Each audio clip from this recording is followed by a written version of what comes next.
Hello everyone. This video will show you how to fix Proxy won't turn off on Windows 10. Method 1. Run a full system scan. Not being able to turn off Proxy can be a sign of malware infection.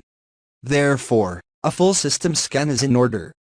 Even if it won't detect anything, you can at least rule out the scenario and try other suggested methods. In this video, we are going to use Bitdefender Antivirus. This is a strong all-round antivirus tool which does a good job of keeping even brand new, undiscovered threats at bay, and throws in some useful extras, too. Bitdefender Antivirus Plus 2022 is an absolute must for your PC security shortlist. Method 2. Check if your proxy has been disabled properly. Press the Win key plus I to open the Settings app. Navigate to the Network and Internet section. Go to the Proxy category. Disable all options in the Proxy section. This might sound like the equivalent of restarting your computer when something goes wrong.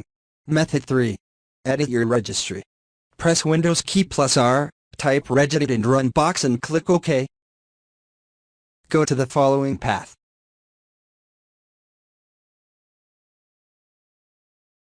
Right-click the right pane, choose New, click Dort 32-bit value, and name it Proxy Settings Browser.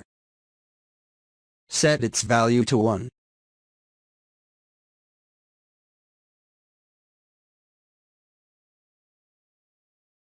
Restart your system.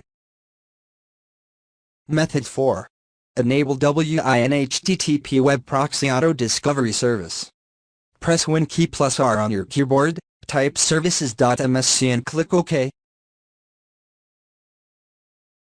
Locate WinHTTP Web Proxy Auto Discovery Service. Make sure it is running. If not, click the Start button.